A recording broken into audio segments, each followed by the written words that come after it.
So we've got a crowd assembled, and I will get started. Now, if you don't mind, I think I will sit because it's easier to do that. I kind of in the middle, and also I don't have to worry about what my avatar is doing while I'm. I love to have comments in chat. I'll be in voice, and you're welcome.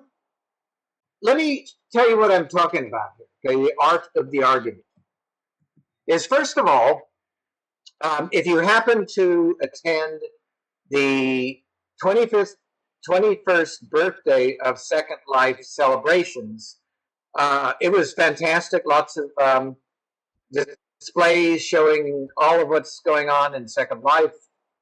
And most of our presentations, ours was actually a three-dimensional building that you could walk through and see exhibits and such. And let me just make sure yeah, there we go. Okay. When I look at the slides here. Okay, there we go. Okay, and so our 3D building display was divided into several sections. And you can see, like in the middle, the green, natural sciences, applied sciences, about what research is, basic and applied, and social sciences, interdisciplinary sciences, and formal sciences. Okay, so most of our presentations are in the area of the natural sciences, sometimes in social or applied sciences, but we very rarely wander into the formal sciences like logic, philosophy, or rhetoric, more or less a multidisciplinary one. Now, last week, if you saw, it was a very interesting presentation on triangles. So it's not that we don't go into there, but our forays into the formal sciences are limited sometimes. Okay, except that the formal sciences are actually the foundation of the sciences. So I will explain what I mean by that, and so we can't ignore them. Okay, so concepts, if you'll bear with me here for a minute. Logic, if you're not, now for me, this is as I get, well, okay, confession, as I get older, I like to try to wander into areas that I am not familiar with. In other words, challenge myself. And things like logic and philosophy, I actively avoided when I was young. But then I began to appreciate later on.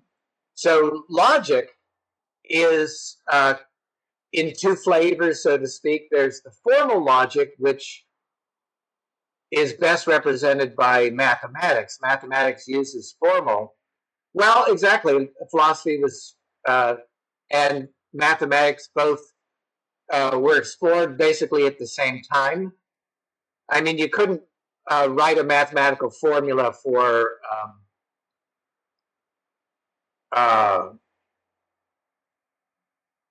shoot, I'm trying to remember some of the philosophical stuff. Epicureanism or Epicurean or whatever. You know, it's hard to write a mathematical formula for that, or hedonism or anything, but they both kind of form together. And so mathematics, we recognize that symbols represent different concepts. Yeah, exactly, particularly in the early days. Okay, so when they say argument in the terms of formal logic, what they mean is something that has a structure, that has proposals and then a conclusion. For example, if you have P and you say, okay, P is true, and it implies Q, then that means Q is true as well. So those are formal structures and things that they determine long ago. Okay, so informal logic, though, has to do with natural language. As we know, natural language can be vague. It can be, well, exactly what does imply mean? That's natural language, and so now if you wanted to be more precise, you'd say P is true. P equals Q. Q equals, must equal P, sort of thing. But in any case, language can be vague. So when we have something like imply, we have to describe what that means. It can be ambiguous. It can have more than one meaning. It can be context dependent. And Tag is a expert at this stuff, so I will definitely bow to him in terms of the comments. Okay, so let me give you an example. Yeah. Okay, so let me give you an example. One of the examples is the first paragraph that I wrote in the description of this event. So if you go to our website and take a look at the event, I wrote a statement there that is a logical statement, and it essentially goes like this. It says, okay, my premise is that as we're growing up, as we experience life, that we create this model in our head of how the world works. And we have to do it. So I give kind of the evidence in terms of explanation, which is part of rhetoric, actually, that we have to do it because if it didn't make sense, we couldn't operate in it. In other words, if it were like, if you saw the movie The Matrix, where everything was changing all the time, it would be very difficult to operate within it. And so the second premise is that we all have a different set of experiences. Even if we're like tied at the hip and we see the same things and hear the same things, we're all going to have a little different view on them because of our selective, how many things we can see at any given time or hear or whatever. So we're going to develop different sets of experience. So the conclusion is then that our views of the world are going to be different from everyone else's. Okay, so if you look at the formal logic of that, it's down at the bottom. That's kind of the symbolic meaning. Now, the other thing, however, let me give you another example. Well, exactly, Susan, that's a great one. Is that Aesop's Fables? When I grew up, we had to learn this. No, wait a second. It's Kipling. Yeah, it's not Aesop's Fables. It's Rudyard Kipling. Okay, because if it was in India, and so yeah, Kipling. Okay, so anyway, here's another one. If I propose that well, yeah, exactly. There you go, Max.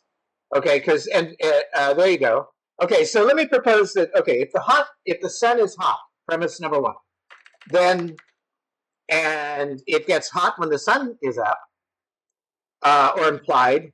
And so if I say, okay, well, then that says that if it's hot now, then the sun must be up. There's several parts of that that may not be true or may be vague or ambiguous. So, for example, what do we mean by hot? Maybe we mean hotter. In other words, the sun can be up in the Antarctic, but it's definitely not hot, whatever that means. Ambiguous, well, hot can imply temperature, or it can imply something that's attractive, like, hey, that's really hot. Or context, it can still be hot, but the sun may be down, or we might not be outside. In other words, there's a lot of ambiguity and vagueness and context relation with natural language, which is also what gets us in trouble. And by that, let me just take two words out of those seemingly innocuous statements, is the word correct and the word argument. If you throw those out at people who were not talking rationally or about reason, then correct could mean normal, or it could mean abnormal. It could mean, and if you want to go further, it could mean right or no, deviant behavior, correct versus whatever. And then argument could mean argue, as an argumentative behavior, which is a social science thing, or a fight.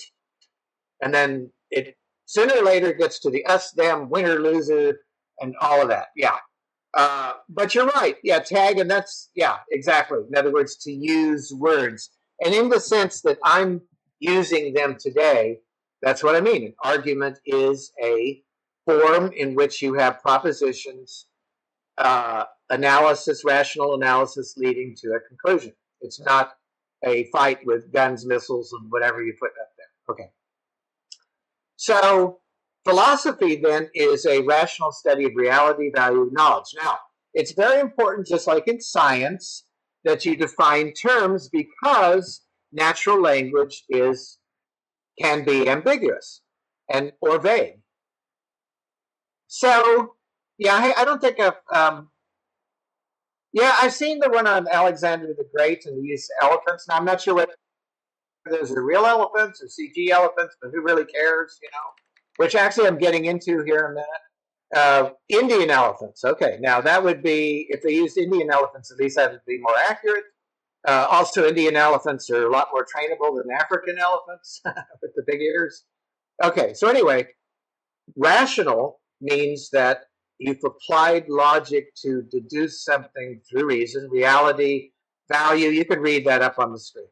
And then knowledge can mean a lot of stuff. In fact, it's one of the reasons why I kind of ignored some of this stuff when I was young, because one person, one psychologist can go, it's because your mom didn't love you. And then the other psychologist can go, no, it's because your mom loved you too much. Okay, so in other words, there didn't seem to be as a concrete way of looking at things as science did.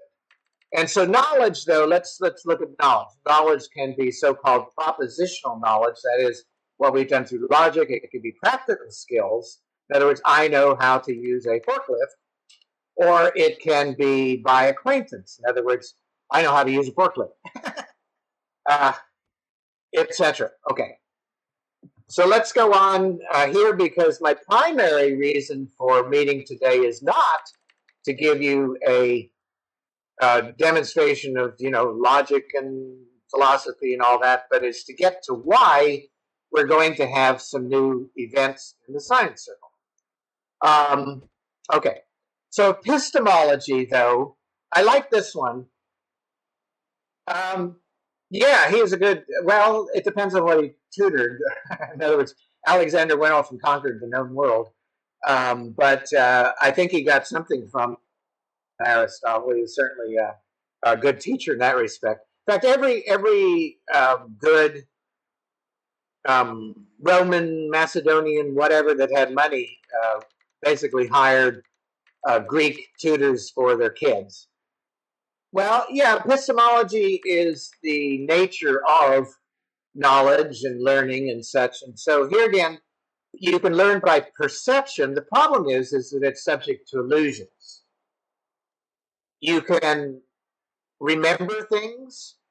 When we remember things, by the way, I've talked about it before, but like when we're asleep, basically we dream. Okay, dreams are kind of weird because essentially what we're doing is we're comparing our previous experiences to what we learned that day, and then making inferences about them, and then and we're kind of checking them if they're the same as what we've known before.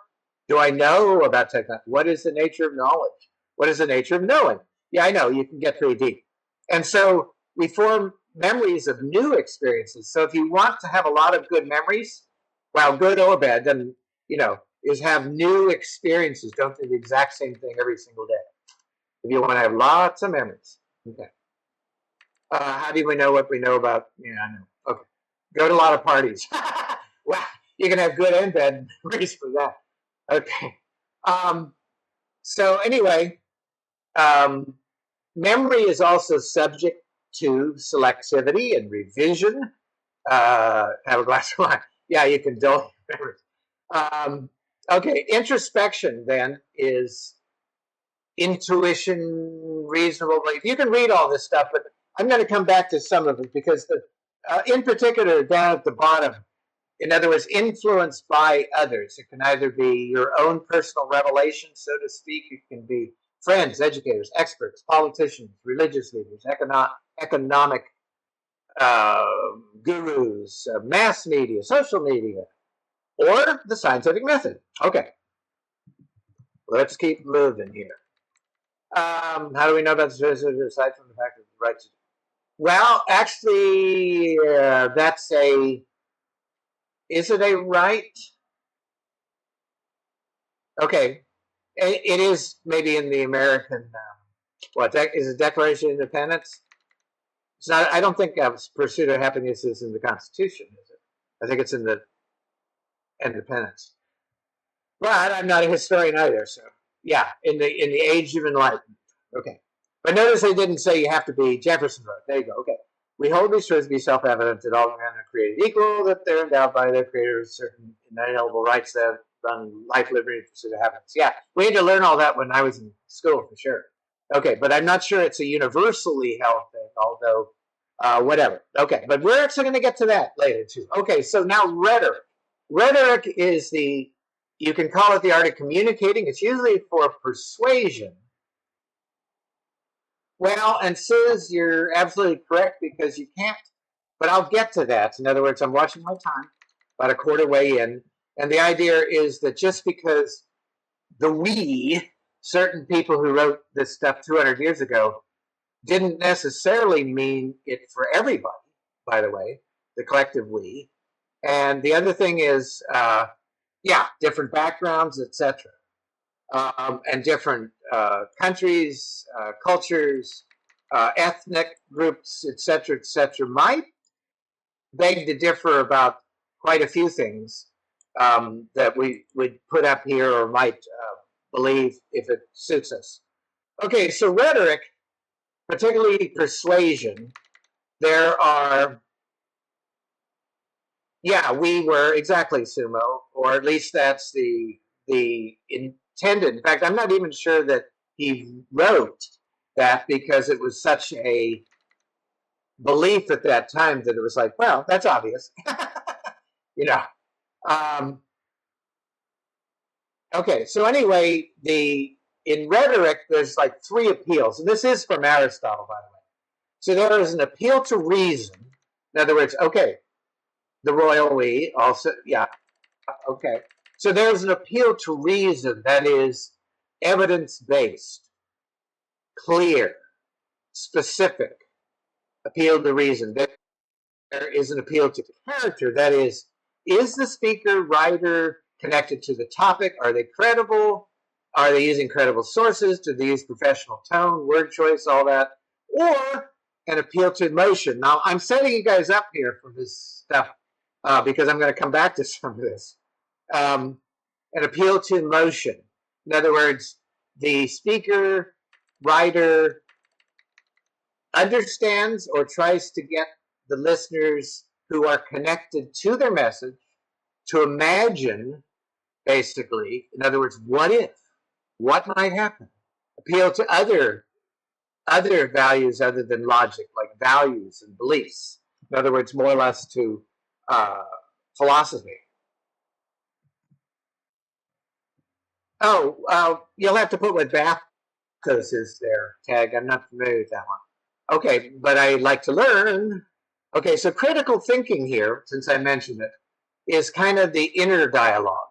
And I think this is partly, in fact, a lot of times teachers decry the fact that students in particular have lost their, or aren't able to think critically as much as they believe that they were able to back in the old days or whatever. Now, I have a good article. I'm watching my time again. I'm third away in. But I have a great article that I'll have to share sometime that basically says how America got me. And they list a lot of different types of stuff. And one of the things is that back when I graduated from school, 55, whatever, years ago, is that essentially 90% of the students, they graduated, and what their main goal in life was to do something to better the world, make the world a better place to live in. Now, if you ask the same 90%, they'll say to get wealthy. In other words, to make a lot of money. And so in other words, the philosophy in school and what school is for has changed dramatically over the decades as well. Funny says, okay. Okay. So anyway, critical thinking basically is an internal dialogue where you try to remove you. In a way, it's kind of like quantitative science. In other words, quantitative approach in science, where you try to remove the experimenter from the experiment. And so you try to think, okay, you try to get rid of the ego. You can't. It doesn't say get rid of it. but you try to, for a moment, quiet down the egocentristic thought about your own values and beliefs, the sociocentristic thought about the values and beliefs of the social group to which you identify, and then try to listen to the other person, to try to listen to what they're writing or saying, so you can analyze it outside. Yeah, compensate for ego. And then do an analysis, a rational analysis of observation, evidence, facts, arguments, all that good stuff like that. Okay. One more, or I think it's one more. I've got a couple of these here. Let me see. And then before we get, okay. And then, okay. So now the psychology of argumentation basically says that it's a study of how people persuade, and it's not always logical. And I'll show you a couple other things on here. One is that if you want to persuade people in a rational way, then, and I'll show you how to do it in an irrational way, is you avoid kind of the illusion of justification due to strong support of the issue. In other words, get your egocentric self quieted a bit. Get your emotional self quieted a bit. Because it can, if you put emotion first, you could easily end up in a argumentative mode where basically fight or flight. Okay, actively listen. I mentioned that, and you'll find it also. I look back at the some of the mission statements and moral or code of conduct and stuff for the science circle, and there's the word active listening.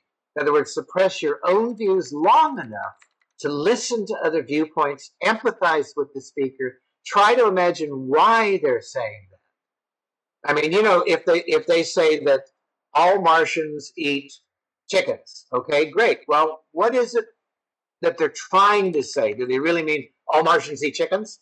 Or what is it they're saying?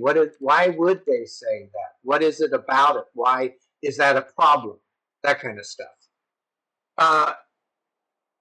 I think some eat turkey. Well, that's the problem with saying all.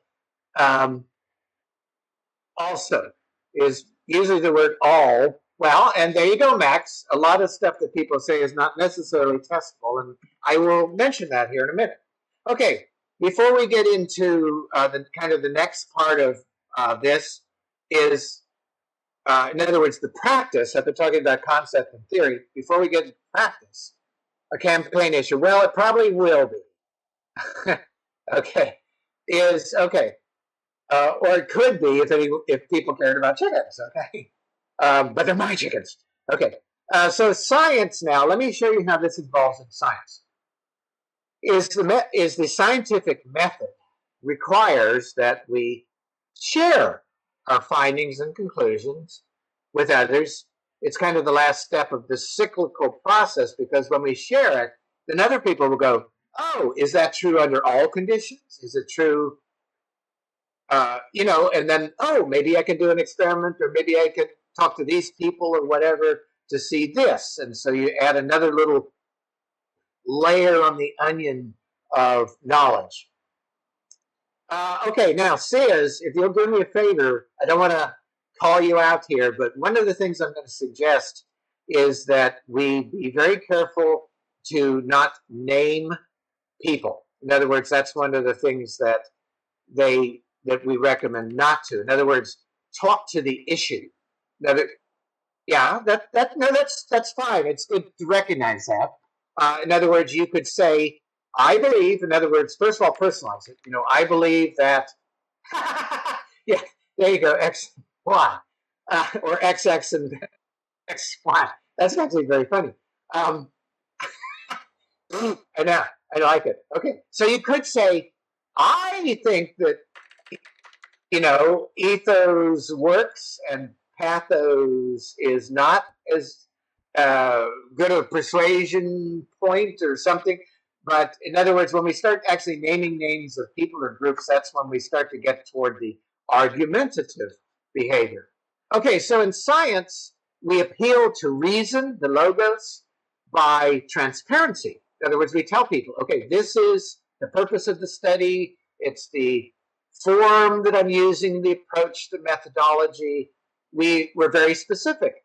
Here's the scope. I couldn't, this is as much as I could do with what I had. Here's the participants, why I picked them. Here's my connection to it. That's more in the qualitative approach. Evidence, conclusions, logical analysis, relevant, sufficient data, all of that. But we do also appeal to character, because we say we try to use credible source material, not I heard, not second, third, not social media, unless we're studying social media, and we're trying to be professional. Okay, but we also sometimes in qualitative scientific analysis sort of thing, qualitative approach to studies, we appeal to emotion by giving voice to, we may do a study, for example, of the homeless or of kids that are orphaned in Africa or whatever. In other words, you're giving voice or advocacy to people who don't have it. So there is an appeal to emotion even in science. Okay, but how does this work in practice? Well, first of all, most people do not have any kind of backgrounds like this. So this is what happens in a lot of times, unfortunately, in practice. And so let me talk about that. Okay, now I'm going to ask you, because part of what I'm trying to do today is very briefly, if you could put in chat, my proposal is that difference is inevitable. Everybody has a different view. So how do we treat different views? How do we do it in practice? In other words, you can either write like, okay, in practice this is what happens, or this is what I think would be a good idea, or whatever. So how do we treat different views? How do we treat people with different views than ours? How do people normally do it? Yeah. So, right, okay, respect is one option. Commonality, certainly. In other words, you may be able to find some place where you can meet. Even if you don't have a place where you can meet, you can be respectful. Now, how do people? Okay, those are the positive ways. How else do we treat different views? And then I'll suggest a few in the next slide. Any other way that people treat different views? Yeah, there you go. There's a classic one that my mom used to say, is that about a speaker, and with the notes basically saying, weak point, shout louder. So, talk louder. Yeah, are you out of your mind? Try to evaluate. Okay, there you go, Sis. Try to evaluate other objections. So, yeah, okay. Gets his microphone ready. Okay, so let me give you an idea. It ranges the full range from invite different views. Not, to tell you the truth, you have to be kind of a mature person to slash your microphone out of hand. To invite or welcome different views, trying to understand. Now, accept is different than tolerate. Accept actually means you've given the person enough respect to have different views. Tolerate means that, okay, great, they have different views, but as long as they don't stick them in my face, that's fine. Ignore, that's kind of a passive-aggressive. Bristle at, that's getting a little more. Then criticize openly. Suppress, okay, there you go. That's a nice way of saying recognize of legitimacy. In other words, that's accept. Exactly. Or attack. In other words, it goes all the way from invite to attack. So there's lots of different modes of way. Now, notice that I am trying to separate views from people. Okay, if you don't separate views from people, you get what I call bad dog or bad child syndrome. Pathos, there you go. Okay, element experience, sympathetic pity. Sympathetic pity, I hope. Oh, pathos, okay, I was thinking Bathos. Bathos is exceptional commonplace. Exceptional. Triteness. Okay. Sudden appearance of okay. Elevated manner. Okay, that's interesting. Okay. Anticlimax. Okay. So now, I'm trying to separate different views from different people, and I'm not there yet. Okay. Let me give you an example. Now, put yourself in two different situations. Let's say you heard church bells, okay, which the purpose of church bells is to announce publicly throughout neighborhoods that there's a church service or something like it on, or like that. We use church bells for other things. Okay, now, the call to prayer, where, someone is at the top of a minaret, Allah Akbar, calling to prayer, is are two different expressions of essentially the same thing. But think of it yourself. In other words, try to put yourself in this situation. When does it become comfortable or not for you? In other words, is it okay if you hear it on the news and it's in a different country? Is it okay if it's in your city but it's not near you? Is it okay if it's in your neighborhood and you hear it all the time?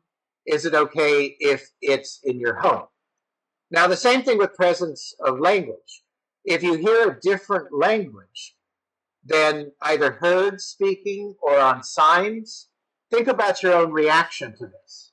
In other words, your comfort level. If you hear it rarely, is that okay? If it's kind of common to hear it? What about frequently? What about if it's the majority? And then how comfortable are you? And then think about why you feel that way. What does it represent to you? Now, I don't have enough time to talk about that, but these are the types of things that we may talk about. Well, there you go. Okay. What language is that? In other words, that's a somewhat both curious and neutral and scientific way of possibly looking at it. That's kind of how I like to look at it. But as we know, it can elicit either one of these things can elicit deep emotional reaction. Yeah, I need to learn that. There you go.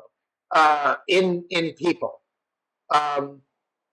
depending on what they are. I mean, there have been people who have spoken in the United States. If you speak Arabic on an airplane, there have been people that have, called the steward and told people that they're speaking Arabic on the airplane. And it's like, okay, so, but yeah, well, now, okay, now in Morocco, actually, I had a graduate student that was from Morocco, and in Second Life, there was I don't know if it's still there, but in Second Life, there's a place called Casablanca. It's actually made by a university in the United States, but it's called Casablanca. Well, it's well visited by people from Morocco. So we went there, and there was this. I was trying to remember what the thing, but it was a mosque, and he had been there, and he goes, "Wow, this is pretty cool." And we went and stuff, and he actually heard people talking, and it was a combination. He knew it was Moroccan because it was a combination of Arabic, Spanish, several languages together, like that. I'm not sure about French, but at least Spanish and stuff. Okay, so now let's take a look then about people. Now I'm differentiating people from views, because otherwise, like I said, if you start equating people with views, you start ending up with what I call the bad dog or bad kid syndrome. In other words, if you say bad dog, the dog will, or the kid will think they're bad. Well, the problem with that is that why be good if I'm bad? The other thing is the idea of you're doing something unacceptable. In other words, you're doing something considered bad. That doesn't make them bad, but that's a more correctable situation. Well, same thing with people. There's no good or bad necessarily, but the idea is the person or the group is not the view. So that's kind of where I was mentioning to Sis, who took it in good heart, is try not to equate people with views. Try to, first of all, personalize it and then talk about the view, the issue, the argument, not the person who has displayed this in the past. So anyway, how do people view others? What are some of the ways? I'll give you a minute here, and then I'll throw out kind of the spectrum. Yeah, not me. Okay, so in other words, it's almost the false. It's not true. It's not me. Now remember that if you put more to it, in other words, the not me, not me, us, them, right, wrong, good, bad, evil, you know.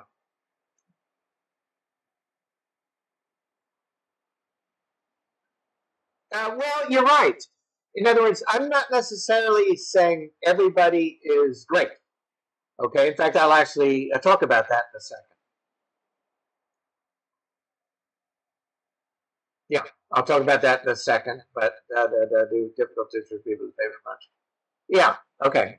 So, in other words, we're not necessarily saying that all viewpoints are equal. And let's see, tag, that must be tag. Yep, okay. um, well, tag, let's see, total alien. Well, exactly, there's a good word to describe it. What, Weltanschauung? Okay, the idea, let's see, da da da da. It's also technically, no, but yeah, I know, but I'm not pronouncing it. You can pronounce it if you want. Okay, so anyway, worldview, there you go. Okay, it's also, frankly, globalization has been around since one tribe met another. Essentially, they go, oh, wow, good sphere you have there. Let's see. So I can either adopt the sphere, or I can ignore the sphere, or I can steal the spear or use your spear in place of mine. I mean, there's all kinds of ways that globalization works and stuff like that. So now, for people, you can either go, hey, but for the fact that I'm in this body, we're nearly alike. And that's been my experience traveling through over 40 countries and meeting with people all over the world, is that essentially, we're pretty much alike. I mean, we have different things we eat and beliefs and stuff, but most people pretty much, at least my experience, and notice I am, oh, really? Okay, tag. I'm not sure that was, I think that's more opium talking. Okay. But in any case, we can say, well, we're pretty much alike, or at least to each their own, or not me. In other words, not me, but that's okay. And then, well, glad they're not my neighbors. In other words, I'm accepting of kind of tolerating them, or watch them closely, suspicious, or a threat to normal life. Mine, of course, being normal.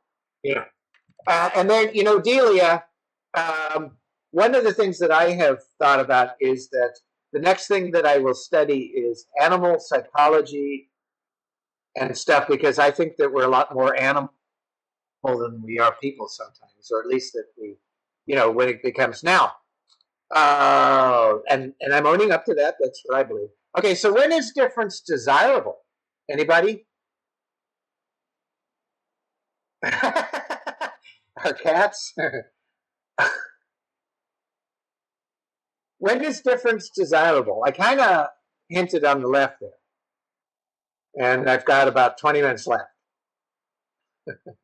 Max, there you go. One of the reasons is we really would not want everybody to be the exact same, because we would be lacking in a lot of different ways to look at stuff, a lot of skills, a lot of knowledge, a lot of approaches. I mean, it would be really, we wouldn't get as far if we had everybody the same all the time, believing exactly the same thing.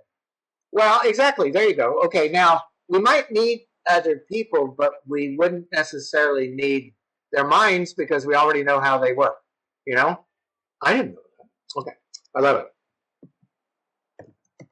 Okay, so now let me introduce, without further ado, let me introduce some of the new events that, and the reason, and then also kind of the reason why. Drum roll. Da, da, da. Okay. However, before I introduce that, here's our something I need to talk about. This is kind of we have the right to refuse service of anyone statement. um, okay, this is the science circle. This is not a corner in a city, and so there is a certain code of conduct if you want to be invited onto this island to listen to and participate in our events. This is actually online, although I'm paraphrasing here, but essentially, the first thing I want to say is that, and this is my observation, here again, it's good to own statements, is that we've been successful because of our difference. We're not only multinational, we're scientists, educators, but we're also science enthusiasts. In other words, people are not afraid to put stuff in chat, even if they don't, and multicultural, absolutely, which kind of means, multinational, multicultural. Large, ooh, I love that, Max, and that's quite appropriate from your perspective. I love it. Large metal gene pool is, which then begats all kinds of new combinatorial statements, knowledge, thoughts, all that good stuff like that to our benefit, mental machine. Okay, so in other words, I've always liked the idea that we're not just a bunch of scientists and educators who have degrees talking to each other. We're science enthusiasts. You can comment whether you know anything about the subject or not, provided, of course, that what? That we dialogue as a community with respect, inclusion, diversity, all that good stuff like that, for a number of reasons. One is that we're committed to producing an environment free from, there's so many of it, free from harassment of a lot of different reasons and stuff like that. Okay, now tag, that comes, in other words, okay, there's a quandary here. And in fact, I'm going to bring it up next. We have a code of conduct.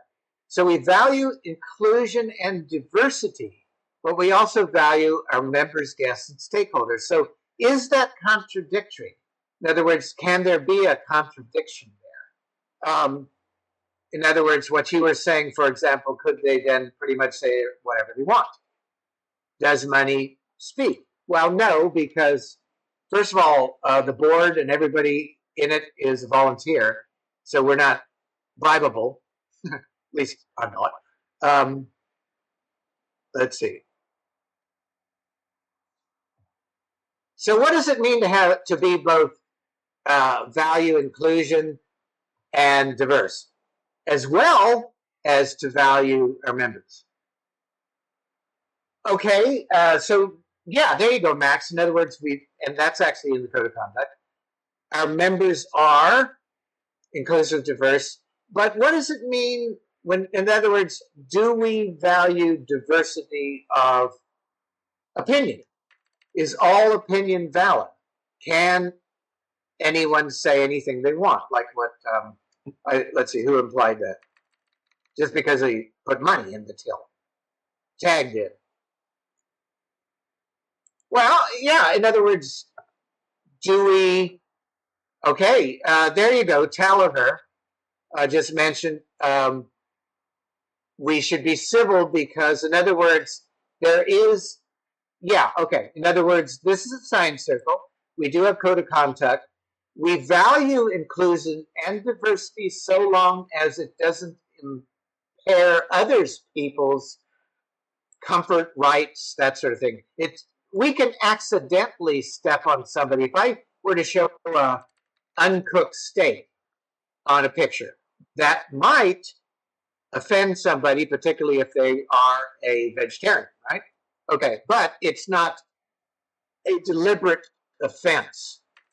It's not something that I'm saying or doing or whatever that is trying to violate someone else's rights. Yeah. In other words, however, comma, I would expect that somebody goes, I really don't want to see. Yeah, don't make it. Yeah. Okay.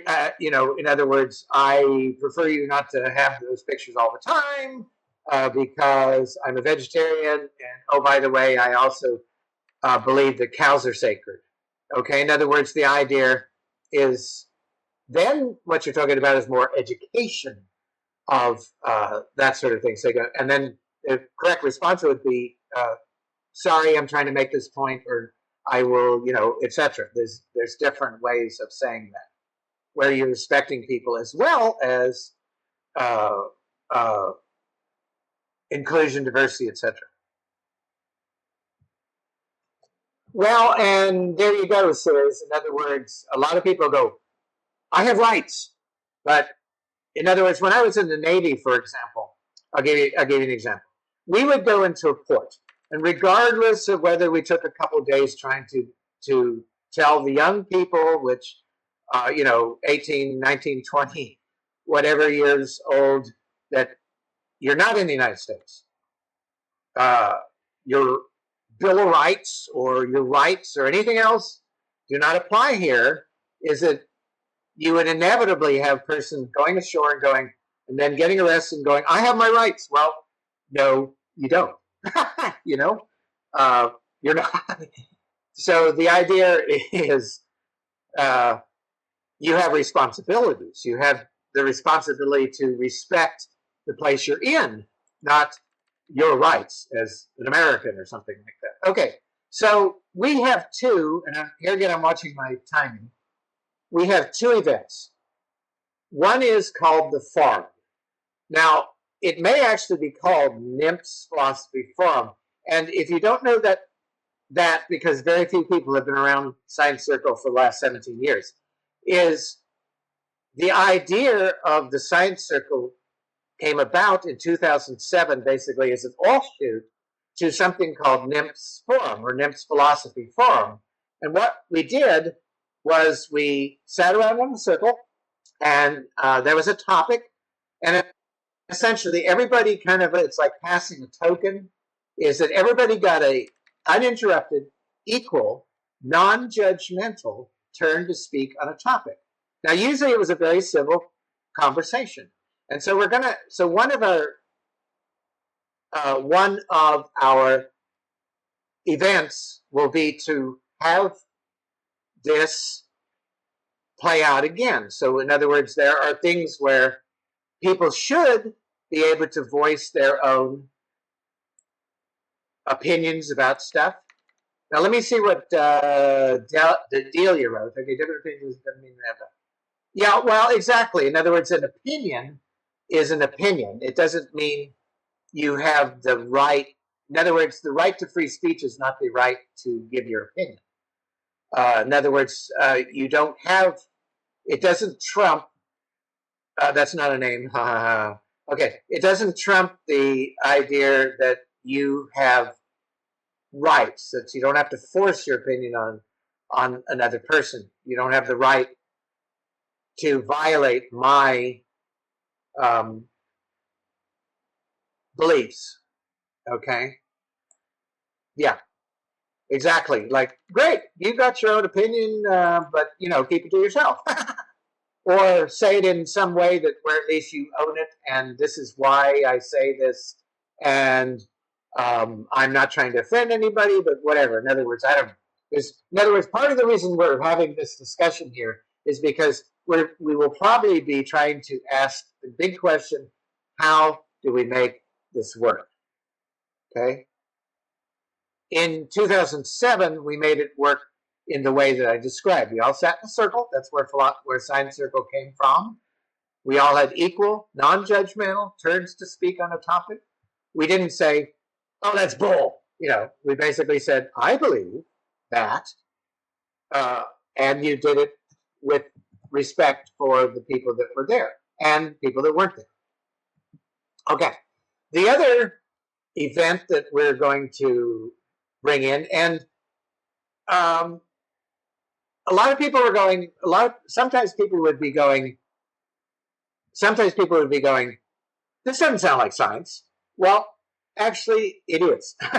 First of all, as I've been trying to approach this, it's philosophy, it's logic, it's social science, it's interdisciplinary science, a lot of different ways of looking at it. So the debate is basically saying, in other words, viewpoints could be complementary. People in the forum could sit around and going, "Well, I believe this," and somebody else could be, "Yeah, I agree with this," and I find it. And another person, yeah, and I've also seen this. In other words, all of the people could agree, but we know that there are opposing views. So how do you argue without becoming argumentative and still be able to, well, yeah, the stand your ground nonsense. Okay. To express opposing views in a civil manner. So in August, we watched debates by the Oxford Union, which is at least almost 200 years old, have debated everything from evolution to whether the monarchies should exist. All of those sorts of things throughout a long period of time. And so we want to be able to, in a civil manner, express opposing views. Now, one of the things and one of the reasons why we couldn't, or why I volunteered to have this presentation is, for example, voting. If you have a debate, my question was, what is the purpose of voting? In other words, if it's to say that was a good point, then notice I am saying that my opinion is they have a good point is maybe something constructive. But voting on a winner or loser, or voting on a winner means applying a loser. It can also defeat the purpose of the debate because you're basically saying one view is better than the other, where there may not be one better than the other. It's just their opposing viewpoints. Okay, you get what I'm saying on that. So we'll probably be talking a little bit more about this, particularly as we start some of these. They may be more in educational than they are in.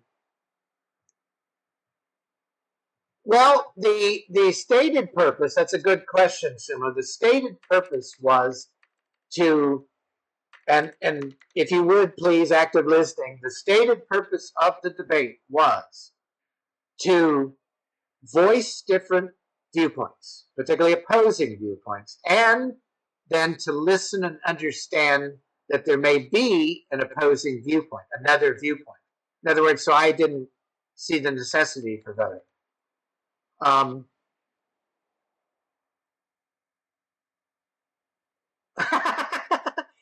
Yeah, like 2,000 years ago. Okay, let's be barbarians.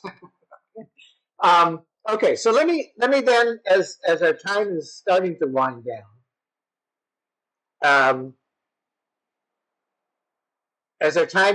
hopefully we've learned something since Conan the Barbarian time period, of course, which is fictional. Okay, although he was portrayed as a Scythian.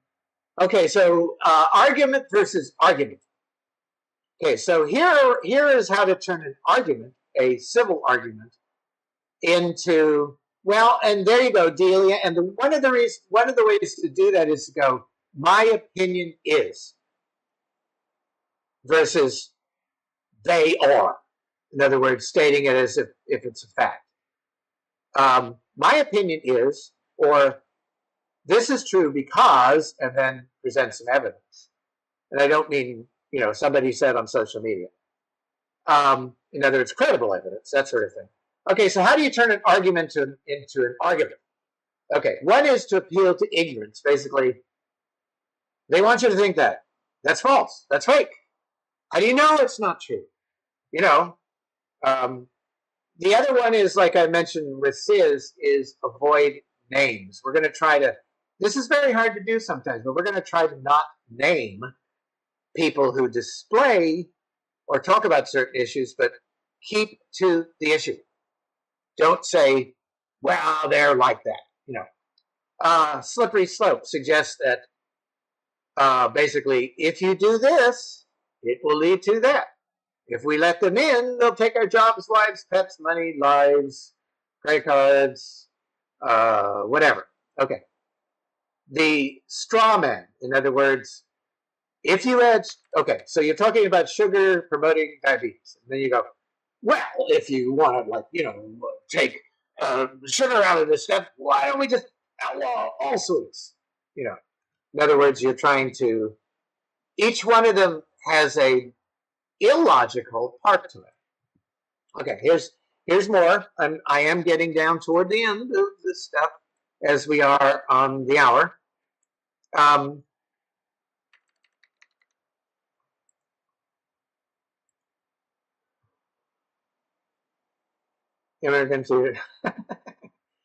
Okay. Okay, here's another one. Appeal to authority. Basically, in other words, you've all seen it in the commercials, and they're trying to say something about a new drug or something. It goes, instead, it's like, hi, I'm just an actor, but, they gave me a lab coat and glasses, and there's medical books behind me, because you'll believe I'm a doctor when I'm trying to sell these pills. Okay. False dichotomy. You're either for or against us. You're either, or you're the enemy. In other words, you have to believe everything I say, or else you're against us. That's called false dichotomy. And then what about them? In other words, your actions are okay because, one person out of a million did it, or it's one thing, or like he, she, it did it. Children love that one. It's like, well, so yeah, I stole a cookie, but they did it too. Okay. Those are all ways to easily turn an argument, a logical argument, into an illogical. So I am going to actually not show you my analysis. Suddenly I want to click. Okay. However, let's see, what can I show you in a minute? Yeah, okay, I will show you just a little bit. Some of it's my opinion. But one of the ways that we've kind of gone down the slippery slope toward logic and illogic is, one is uncertainty. In other words, if there's different people with different viewpoints, they challenge our model of the world. And so uncertainty is always uncomfortable. New technologies, new ways of doing things, all of that. We're kind of predisposed, I think, at an early life. I actually, even today, I'll walk down the street and an adult will come, and I'm in my 70s. I'm not a threat to anyone. And I'll walk down the thing and I'll say, hi, and people will walk by as if I'm totally not there. I mean, absolutely ignore me. And I have a feeling it's because it starts from little childhood going, people, don't trust people. Don't talk to strangers. And they've never learned anything different. In other words, it's the me versus them. They're not like us. Or you get the thing, well, if they're not like me, then I can manipulate them. They're competition, they're threats, that sort of thing. I think that's part of our issue. Influence. If we fail to be able to learn introspection, if we deny our feelings, if we don't know why we believe something, then that's a vacuum, and it's filled by outside influences, whether that's authority, mass media, and then it starts down the slippery slope. Well, yeah, Brioni, I know that's the kind of the New York syndrome where people will walk over somebody who's fallen on the sidewalk, that sort of thing. Um, so when emotion overtakes reason, in other words, if you start down the slippery slope, then it's all pathos. And it mostly is based, I think, on fear of loss. And I will only intrude into your next hour by a minute or two here. Is essentially it's the imagination, the imaginative fear of loss, loss of certainty, loss of values, loss of property, loss of identity, loss of life. And so we imagine the worst case scenario, the 1 in a million thing that happens. See, that immigrant killed somebody. Well, yeah, but what about those other 5 million immigrants? And we see it as common. So that, and it's compounded by influencers that basically say they hold the truth. Everything else is fake. Everything else is conspiracy. And so then emotions prevail. We believe what we want to believe. We cling to a limited source of information. We don't want to listen to anything in. It's all us versus them. Okay. And let's see. So you end up with the fight or flight thing. There you go, Sis. Recommend oatmeal, chocolate chip cookies. I agree. And I also recognize that as a way for me to tone down the rhetoric. So I will wrap things up. So the reason I picked this one, by the way, is different. This was originally going to be a presentation on the ecology of water, but differences can feel like ripples in our pond. If they become waves, yeah, have a cookie. Okay. So if they become not just ripples but waves, we feel threatened. There are some that kind of are trying to point out a systematic bias. Like, for example, how could this photo be an example of bias? How could it, or when could it be an example of bias? Anybody? And that's the last thing I'll ask.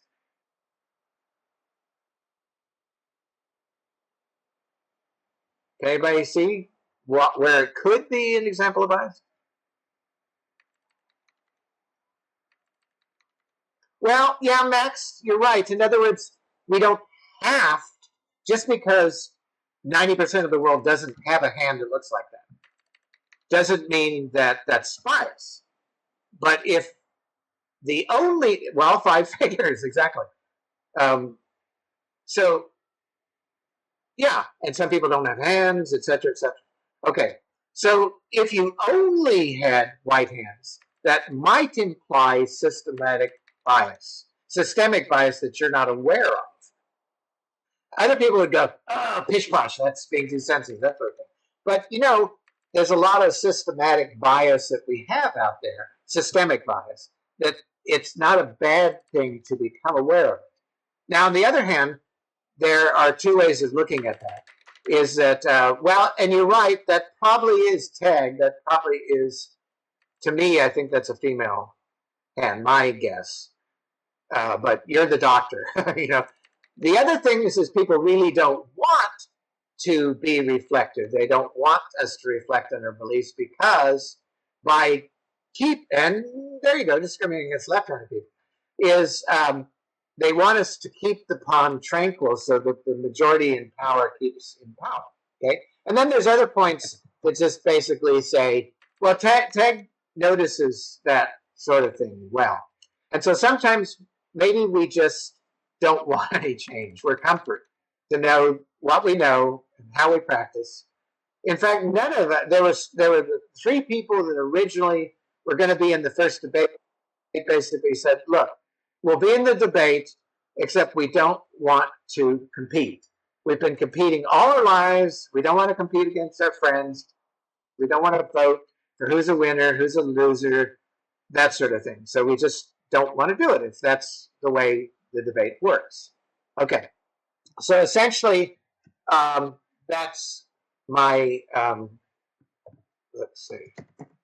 Okay, so that's my presentation. 5 minutes over a little bit. Ta-da! Okay, so be looking for, thank you. Okay, so be looking for these new events. Have some understanding, if you've been actively listening, about why we're having them, how they fit into the science circle, all of that good stuff like that.